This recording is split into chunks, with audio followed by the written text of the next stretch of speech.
Hello and welcome to the Dental Protection Podcast. I'm your host, Dr Noel Kavanagh, and in this podcast we're bringing you previously popular conversations concerning the dental career journey. My own professional background is in general dental practice, where I worked for over 20 years as both an associate and principal dentist in the UK and Ireland. And I now work full-time as a senior dental educator in Dental Protection's risk prevention team. In this podcast, I was joined by Dr Colm Harney, who is a Dentolegal Consultant for Dental Protection based in Perth, Australia. In it, we discuss Colm's very interesting career journey from qualifying in Dublin and working as a dentist in Derry in Northern Ireland, in London and also in Australia. Colm also worked as a tutor and clinical supervisor in the University of Western Australia Dental School, and he obtained postgrad qualifications in dispute resolution, and he also worked in healthcare dispute resolution as an accredited mediator. Thanks, Noel, and very happy to be talking to you from the other side of the world in sunny Perth here. It's late in the afternoon here. I just finished work for the day. I got into my car at about 4:15 and it was saying 43.5 degrees. So we're in a bit of a heat wave here, but it's all good now. It's starting to cool you're down. Certainly looking at the window here in the sunny southeast in Kilkenny, you're certainly making me envious with those that description of the weather. Yeah. So, Colm, I know you're a dental legal consultant working for Dental Protection and based out in Perth, Australia, obviously helping our members in that part of the world. But can I begin maybe by asking you to share with our listeners a little bit about your own background and maybe your dental journey so far? So I grew up in Dundalk, which is a small town in Ireland. And like most people, I did my end of year and end of high school exam, and you kind of have to choose something to do. And I chose dentistry for whatever reason. I suppose I was in this morning at the University of Western Australia, and I was delivering a risk prevention talk to the final year dental students, and I was doing it with one of my colleagues in the local Australian Dental Association, and he asked them, "Why did you want to do dentistry?" And it made me think about that question, I suppose, for even talking to you tonight. At age 16 or 17, why do you choose to do dentistry? And I suppose it's an amalgamation of you wanting to work with people rather than, I suppose, work in front of a screen or something like that. Work with my hands and the scientific aspect and the biology I liked and the problem solving and I suppose helping people, being in the helping professions as well. It was a combination of all those things. Yes. But ultimately, when you make these decisions at age 16 or 17, it's very hard to know how it's all going to turn out for the rest of your life. But fortunately, it was a good decision for me. Good. And as things progressed, we ended up did a couple of years in Trinity College, in the college, and then we all ended up in the Dublin Dental Hospital. I think you and I crossed paths in Correct. the Dublin Dental Hospital back in the day. Yeah, indeed. You probably remember it was a bit physically run down, and remembering the old style chairs that were raised and lowered by pumping up a foot lever up and down, and then you press the lever on the side of the chair that drops the seat like a car seat, and the patient would just drop back into your lap. I believe it's a lot more being done up, a lot newer and more modern now. Correct, but at the same time, while it was a bit physically run down, I think we had I don't think I'm looking at this through rose-tinted lenses. I think we had a great education. We got great experience in all aspects of clinical dentistry. And I suppose importantly as well, a fantastic mix of staff clinicians and the external practitioners who came in and gave up their time from practice to come in and teach and supervise us. So I think it was a good dental school to graduate from. I don't know what your thoughts on that are. Yeah, no, absolutely. I completely agree. And as you say, I'm also a graduate of the DDUH, and you know, like many of my classmates at the time, when I graduated, I moved to the UK, and my first job was in a lovely practice down in Surrey. It was a 4-person practice, including a very supportive principal. I do, however, remember, you know, that transition straight from dental school to a very busy general practice feeling quite daunting, and certainly going from seeing a few patients in a clinical session as a student to having a 15-minute appointment book. What are your own memories, and what, if any, were the challenges you experienced during your early years? Yeah, well, certainly I can certainly vividly remember that transition that you mentioned. I like you, I started in NHS dentistry on the UK system, but it happened to be in Derry in Northern Ireland. Just in the last days of the Troubles, that's how long ago it is, just before the ceasefire. Okay. And you probably remember even in dental school, the myth of the NHS, the students who had graduated would come back and you'd talk to them in the pub and they'd be talking about seeing 30 or 40 patients a day. And I suppose that even then was still an abstract concept. You couldn't really realize what that was like until you actually do it. But certainly nothing can prepare you for that reality of going to 1 or 2 patients in an afternoon session to maybe 20 patients in an afternoon session, or 30 or 40 in a day. And I think it's certainly a shock to the system. I suppose one way of explaining what happened to me was my first day in practice. I was scheduled to have a 2-hour induction from 9 a.m. to 11 a.m. So the boss said, come turn up at 9. I'll show you around the practice, have a look around, meet the staff, where everything is, how to use the X-ray machine, what materials we use, where, all of that stuff, the paperwork, where everything is. So naive me turned up on Monday morning at 8:50, ready for my induction. And there happened to be 3 patients sitting in the waiting room. And the boss came up to me and said, induction's cancelled. There's patients to be seen. And that was it. I never looked back. There was no induction. And that really set the theme for the rest of my time in that practice on the NHS. It was extremely busy. No doubt. Much of the time I felt like I was just keeping my head above water, treading water. There was barely enough time, and you would remember that as well, to do the procedural aspects of the role, and certainly minimal or no time to do that other aspect of dental care that we now know is so important, that relationship building, talking to anxious patients and helping to reassure them, and also those are the things that we talk about in dental protection of, talking about risks and warnings, giving options and treatment planning, and all of those things that, that are so important. That all had to be constricted into such a small time frame.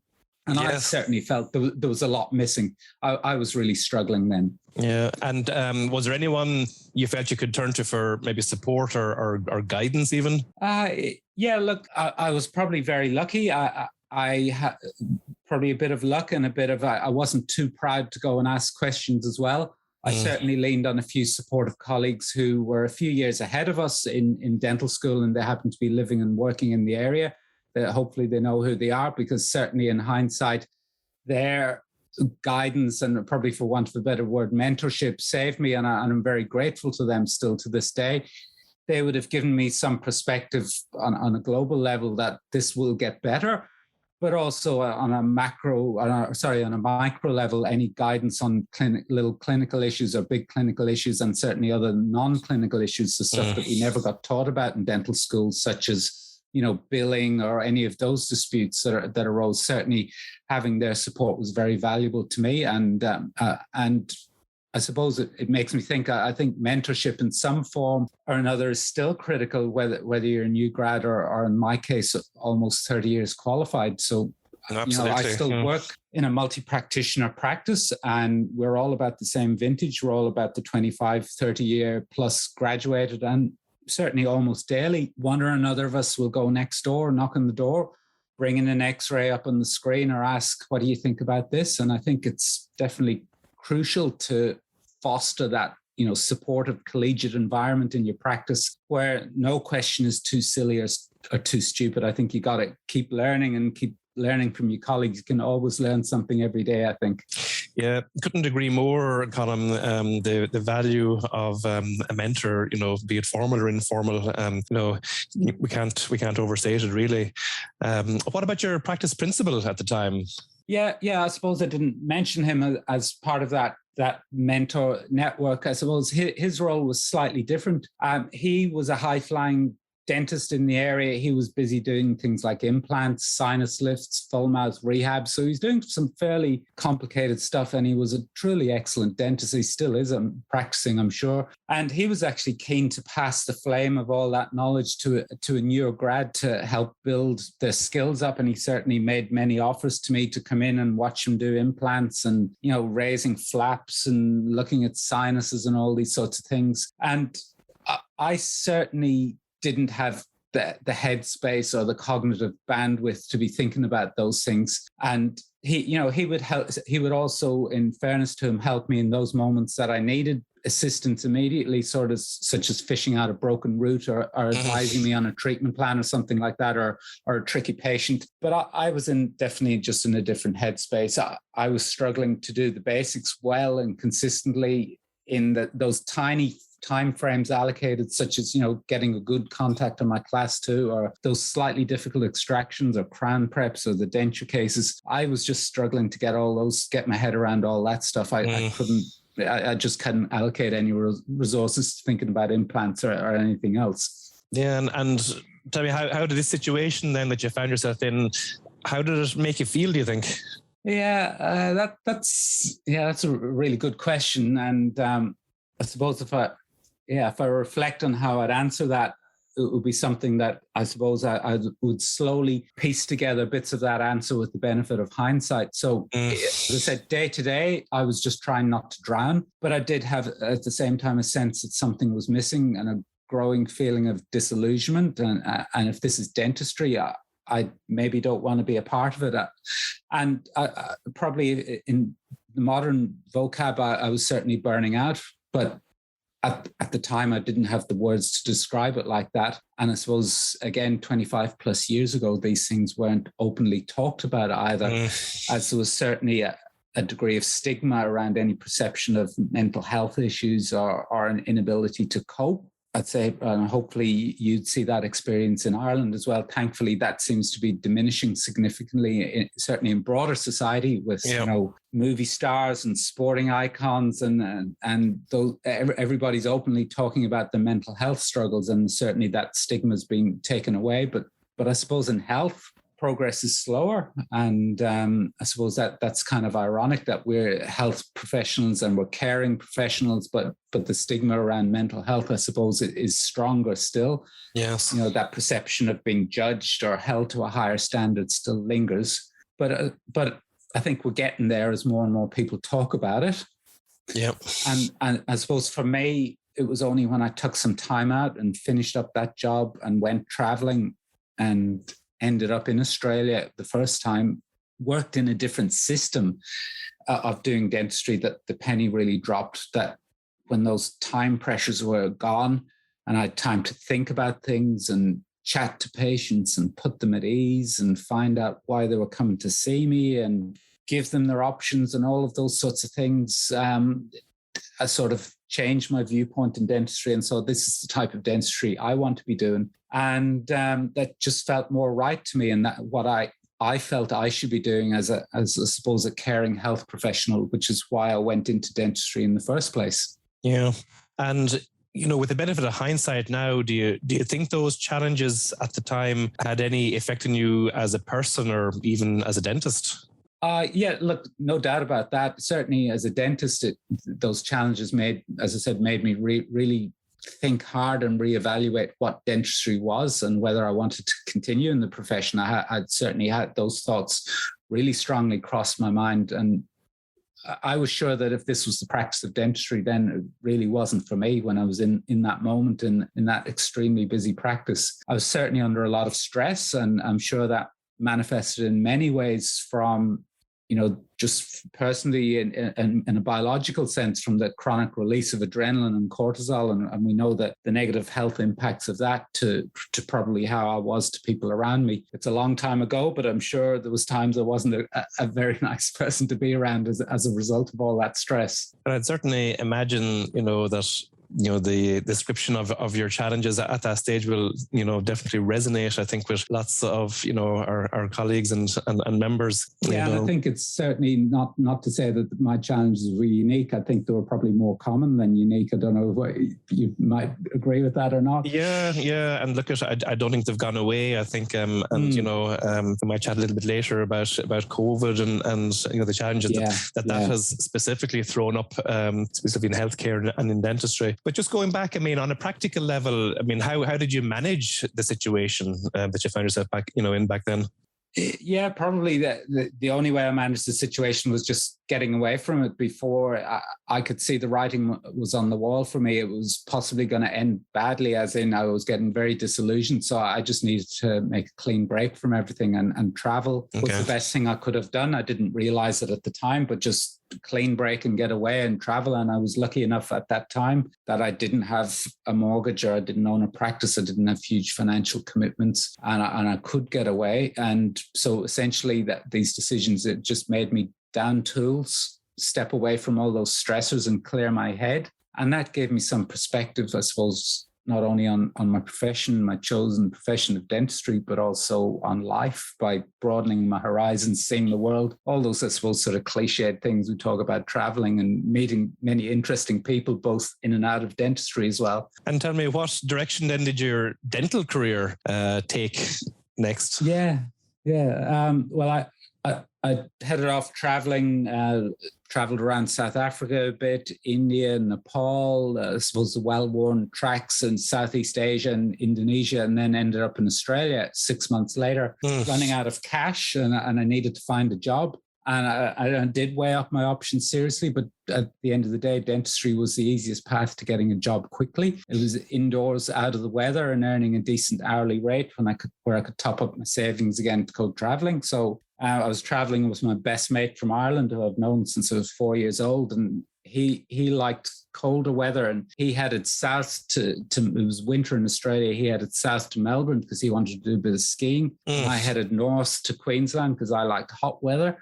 And up in Queensland, even in the winter, I knew the weather was going to be warm. And essentially things were certainly a lot more relaxed then. I ended up in Brisbane. I walked into the Department of Health, or whatever the equivalent was then. I said, "Have you got any jobs?" The lady said, "Yeah, there's a job up in Cairns, which is up in far north Queensland, right up near the top." Yeah, and she I've been said, there. Yeah, they're looking for someone. When can you start? I said, "Well, give me 2 weeks. I want to see a few spots on the way up." So I said, and she said, "Done. I'll tell them to look out for you in 2 weeks' time." And that was about the height of it. I don't know, even did she look for my degree or my registration or anything like that? So I didn't have much equipment. Well, I knew I was going to get back into dentistry. The only thing I knew I needed would be a luxator, because I liked luxators for extracting teeth. I went to a dental equipment company in Brisbane and bought myself a luxator, and headed off up north to Cairns with the luxator in my backpack, and rocked up 2 weeks later in Cairns Base Hospital and said, "Here I am." And they said, "Well, there's your clinic." And it was a bit like, I suppose, my job in Ireland. They said, Monday morning, they just said, "Knock yourself out, get on with it." And that was it. And I suppose that was a great job. It was in the government system, so there was a lot less time pressures. It was well resourced. And part of that job, I was so lucky, was they used to interface with the flying doctor service. So there would be a flying service that would go all over Cape York, which is right up on the top of Australia, very tropical, sparsely populated area with pretty much a few small communities, and mainly indigenous communities and mining camps. So I would get on a plane with a doctor, a nurse, and myself, and we'd fly around Cape York for a few weeks. And we'd and a pilot, and we'd fly out. The pilot would radio ahead. You'd see the guy would drive out his 4-wheel drive out onto the field, and he'd clear the cattle off, and we'd land in the field, and we'd get off and we'd walk into some little makeshift clinic, and we'd work for the day. People would be queued up, and then we'd stay the night in a motel or something like that. And the next morning we'd head off somewhere else. So, wow. When you're 26 years old, and that's such an adventure and such a great way to see Australia as well. So working in remote Aboriginal communities, mining towns, and that was a fantastic job. Yeah, and then absolutely. I headed down to Sydney and worked in the hospital system there, and then back to the UK, where I was very lucky to land a private practice role in London, which again gave me that opportunity, that the time. I suppose I keep stressing that time element. When you've got more time for each appointment, it's the big game changer in dentistry, and I ended up staying there for 8 years in London. No, certainly, as you say, I think when time is compressed, it certainly has its own challenges and risks as well. True. For sure. And tell me, I know you did some postgrad studies in the areas of communication skills and also the area of conflict resolution and mediation. What was it that sparked interest in those particular areas? Yeah, I suppose stemming still from those days of disillusionment, I was looking around at things I could do alongside dentistry. I suppose that realistically, dentistry was to some degree a sunk cost. I'd put 5.5 years of my life into training to be a dentist, and I did enjoy dentistry, but I also wanted to see were there any opportunities of doing something in tandem with dentistry, having broadened my horizons and seen some possibilities out there. So in London, I did in the early 2000s, I did a 1-year counselling course, but I realised I finished out that course, but I realised counselling wasn't for me, but I certainly learned a lot of valuable skills in that course. I suppose the skills of listening, actually being trained how to listen and demonstrating empathy and building rapport and those sorts of things were really invaluable skills that I actually had a year's formal learning in. Yes. But I suppose more interesting, one of the teachers on that course was doing a profession called mediation, which I knew nothing about. So mediation is a form, most of the listeners will probably know, it's a more commonly used term now. It's a form of alternative dispute resolution. And this certainly really interested me. And this guy had a company as well. He ran a private company that was contracted in East London to take on neighbour disputes that the local councils in East London hadn't been able to resolve, and to try and resolve these by the process of mediation. So what that meant was essentially chatting to both parties in dispute separately about the process and the merits of engaging in mediation and the merits of trying to resolve their conflict amicably, and giving them a little bit of perspective on the other side as well and what the other party was going through, and then trying to get them to sit around a table and work it out, with the mediator being the neutral third party or the referee, for want of a better way of describing it. And he trained me up in that company, gave me an opportunity, and I really loved that work. That was a fantastic job, which I did for about 2 years before I left London. So I started doing that as a part-time job, mainly in the evenings. So we'd go out and, as I said, visit each party in their house and have a chat with them, and then we try and set up a meeting. And it was certainly a great experience for dealing with people in conflict as well. Yeah, I can imagine. It wasn't very well remunerated, but it was unbelievably rewarding when things worked out well, and you could really feel like you were making a difference to people's lives as well. These people were living together side by side, and often in really terrible conflict. And when you could get a successful mediation at the end, where they sort of sometimes tears, shaking each other's hands, all those sorts of things, and saying, I didn't realize you were experiencing the same things as I was, and all those sorts of things. It's certainly extremely rewarding, and again, great experience as well, a great new skill set that those sorts of skills, again, like the listening and the empathy and the rapport building, certainly can be applied to aspects of dentistry as well. For sure, yeah. And I suppose coming from my scientific background, I wanted some academic understanding of those processes. So I also did a 1-year postgrad course in communication skills, as you alluded to, and mediation and dispute resolution, both at the University of London. So they were great academic courses in those areas. So yeah, I've done a few things over the years that certainly are possibly a little bit different from most other dentists, but certainly all been very interesting and very useful for dentistry as well. Very useful. Yeah. Yes, and tell me, was it something that you kept up then when you moved over to Australia? Yeah. So as I said, I did that for 2 years, and then headed off. Me and my now wife finished up packed our bags in the UK and moved to Perth, where she's from. And I was certainly determined to continue in this field of alternative dispute resolution, mediation, and build up my experience.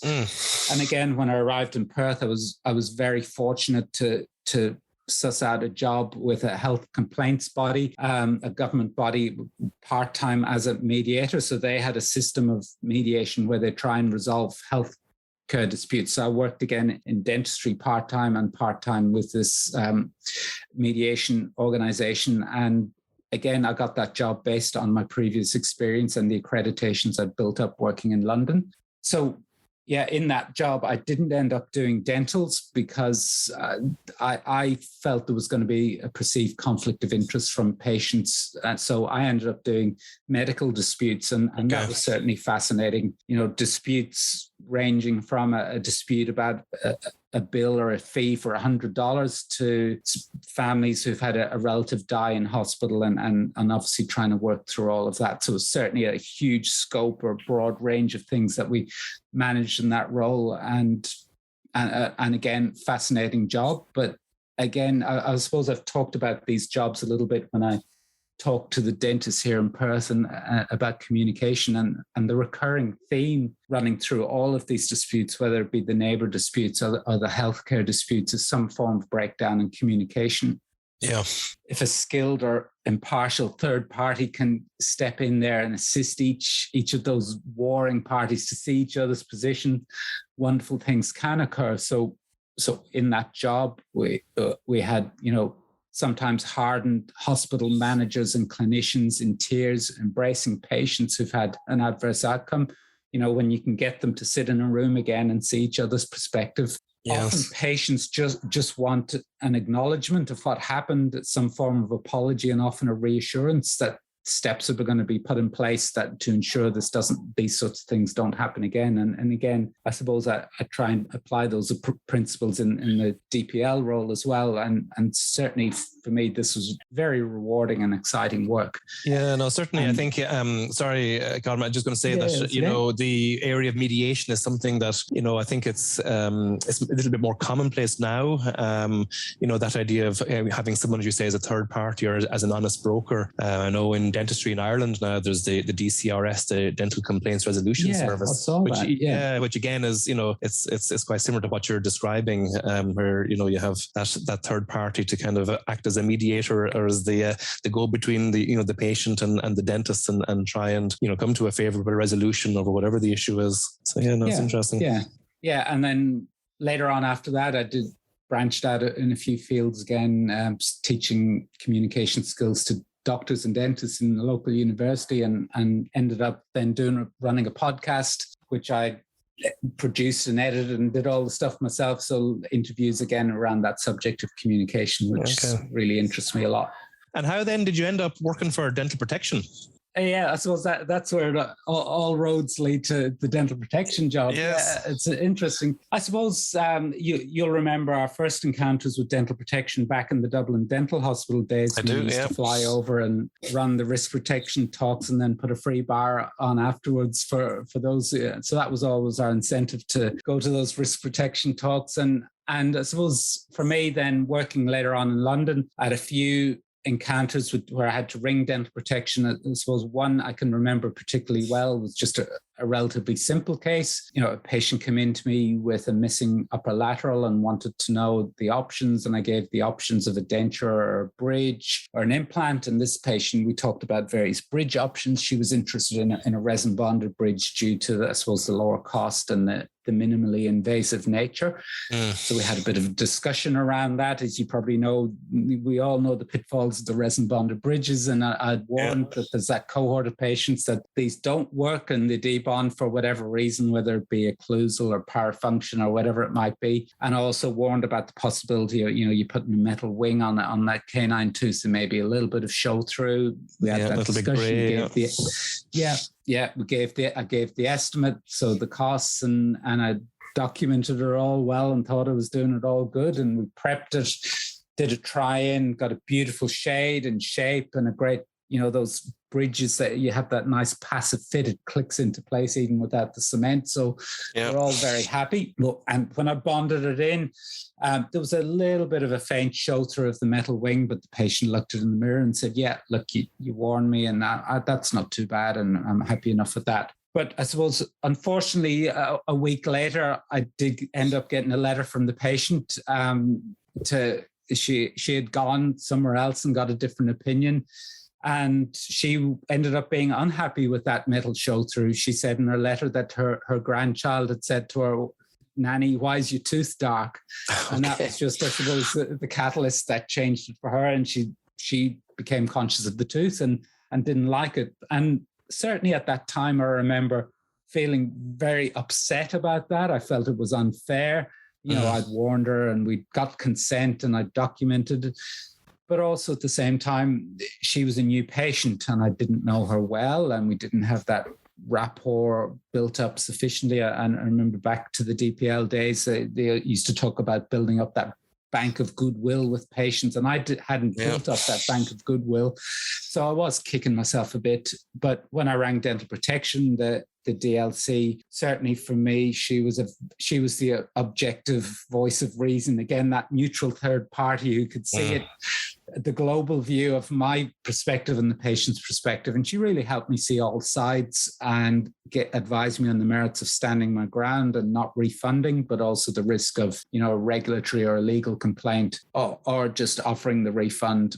And she assisted me with an excellently worded letter to give the refund. The issue went away, and with it all the stress, and certainly that was the right solution for us all. And I certainly understood very quickly that was right, and I felt right about it, and I wasn't resentful about it. And that just those sorts of little intersections that I had with dental protection were always very positive, and I could see the skill in the job and how when you get a good outcome, it's actually quite a skilled process. And for me then, many years later, January 2020, which I suppose seems like a different era now, pre-COVID, the job came up here in Western Australia for DPL. I applied for it and got it. And it's always something I've probably wanted to have a go at to do. And it's interested me, as I said, way back from those days when DPL used to come over. Yes. And I suppose taking it almost full circle, all those things that I've done in these years, including dental practice, have been brought together in that role as a dental legal consultant with dental protection, which is a huge and diverse scope. That conflict management, negotiation, having difficult conversations, empathy, the listening skills, even podcasting, presenting, all distilled now into this role. So it feels like it's all kind of complete. Yes, all roads have led to the current role. Yeah, it's really interesting. Yeah. And even sort of to give you an example of, I suppose, of my role today. Today I'm sitting here in the evening, but I started off this morning at 8 a.m. delivering a risk prevention lecture, as I said, to the final year uni students at the local dental school, University of Western Australia. And then I dashed into the city to a plush law office to prepare a member with a lawyer, a legal expert, for an interview with the regulatory investigator. They're involved in a complicated matter, and then back to the office for day-to-day emails and calls, and then bookending it here with this podcast interview with you. So that gives you an example of the variety of the role. It's a big day and a really varied day as well. Yeah, and interesting to boot, I think. So I know there's lots of Irish dentists currently working over in Australia, and there's possibly many others listening who might even be considering traveling and possibly working down under, maybe when all these restrictions are hopefully lifted. I think they'd really value your insight, especially from a dentolegal perspective, on, say, any similarities or even differences between working in Australia and in Ireland or the UK. Yeah. Look, that's a really good question. I have to say I'm probably a bit out of touch with the fine detail about what might be going on in Ireland or the UK, but there's certainly a few broad themes that I think are probably relevant to all these dental jurisdictions, Ireland, UK, Australia. I suppose taking one question off the table, that question is of which population is more litigious or more likely to make a complaint. I don't really know the answer to that. I don't have the data, but I would assume there's not really any great significant differences. But certainly one thing that's obvious or becoming more obvious here in Australia is that rise in the no win, no fee, or the ambulance chasing type lawyers. It certainly wasn't very evident years ago when I came here, but certainly more and more evident. And we're probably playing a bit of catch up with what's going on in the UK and Ireland, as we often do in these sorts of things. So I fear that the environment here in Australia is probably only going to get more challenging from that perspective, I think. Yes. And tell me, do you have dental corporates over in Australia? Yeah, that's another thing, I suppose, that we're playing a bit of catch up on. There's certainly a creep of corporatization here, for better or for worse, and I think it's here to stay in Australia. Yeah. I suppose the overarching issue that raises, I often think, is that potential for a tension between, the clinician practicing their patient-centered care and the corporate entity trying to maximize profits for its shareholders. So I think there's always an inherent tension in that, but I'm reluctant to I suppose, generalize, because there's certainly some corporates here in Australia really trying to do the right thing.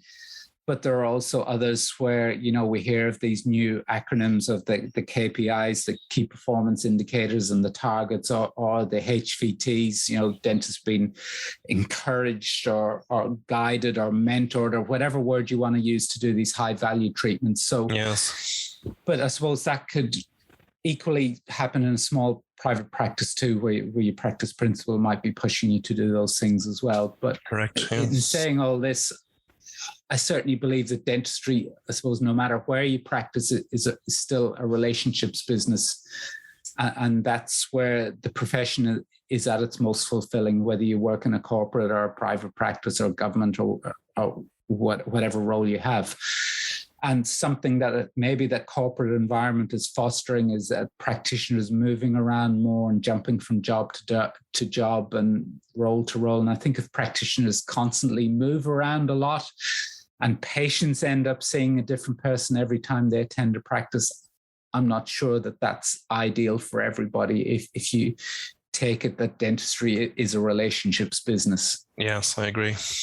And yeah, I suppose from my personal experience back to those early days when I really realized what was missing, and those time pressures which de-escalated, which gave me enough time to chat with patients and build rapport and listen and diagnose well and present options, and at the same time looking for realistic and mutually understood expectations. Dentistry changed and became much more fulfilling for me, and also at the same time all those problems of which I alluded to, those sources of conflict, miscommunications, lack of consent, the stuff we see in a lot in DPL, inadequate records, and all those problems just seem to fall away when you have that time to do things properly. I started practicing at the end of 1993, and like you, straight out of dental school, I think we were doing an exam, scale and polish in 15 minutes. Yep. And I now do that same procedure in 45 minutes, having almost 30 years experience as a dentist. And that all seems counterintuitive, but that's just the way it is. It takes me 3 times as long to do the same thing, but that's where I feel fulfilled as a dental practitioner doing those tasks as that's the level I want to be working at. Yeah, absolutely. I think that's really interesting, Colm. I think what you're saying is that whether you're in a practice in Dundalk or on the west coast of Australia, the same issues and problems crop up. They do, I'd say. Yeah. Just before we wrap up, I might ask you, how has COVID affected dentistry in Australia generally, and even more specifically in your own state where you're working in Western Australia? Yeah. Look, that's probably a 2-part answer, because that second part you alluded to, the Western Australian part. And look, Australia, like everywhere else, COVID is definitely having an impact, and anecdotally in dental protection, we can see those downstream effects of COVID on clinicians and patients. Certainly that chronic stress and uncertainties of COVID placing huge strain on clinicians and patients, and we see spikes in calls from stressed and distressed practitioners, and also spikes in patient-related complaints as those COVID-related impacts, go through society and as they peak and trough. And I'm sure there's probably the same in whether you're in Ireland or UK or in Australia. But, yes. But the second part of that answer is, I'm in Western Australia, and I don't know whether your listeners know of the geography of Australia. Western Australia is a massive state.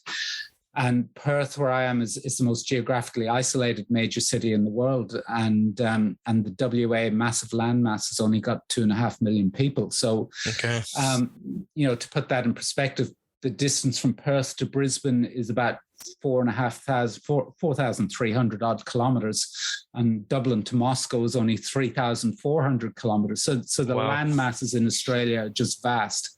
And in WA, we've dodged many bullets. I suppose the COVID bullets due to our low population density, the massive size of the state, our geographic isolation, and possibly even the heat and the outdoors lifestyle we lived as well. So we have a state Premier or Prime Minister riding on a 94% approval rating for keeping our borders closed and keeping COVID out. So we live day to day a normal lifestyle. And is there a plan? Sorry, Colm, I was going to say, is there a plan then for that to change? Obviously, it doesn't sound sustainable. Well, funny you should say that. Our 2-year bubble that we've lived in was scheduled to burst on February the 5th in about 2 weeks' time. But last night, the Premier went on TV late at night and had give this grand announcement that he is postponing the great reopening that we were all waiting on, and he's postponed that indefinitely. So he's pushed back the Western Australia hard border indefinitely, and not given us a time now when we're going to reopen, because our health system is still under a lot of strain, even without COVID. And I think he probably knows it would be a degree of political silliness to open up the borders and let COVID or Omicron in and ride rampant over our health system, and to, that blame would be pinned on him. So he's actually pulled the pin on the great reopening. So it's still now for everybody here a matter of watch this space and seeing what COVID has in store for us next. And on that note, I'd like to thank Colm for sharing his absolutely fascinating story and some incredibly useful insights from the other side of the world. Thank you for listening to this podcast. I hope you enjoyed it. And if you have, please do tell your friends and colleagues. We're always interested to hear from you, and do let us know if you have any ideas and suggestions for future podcasts.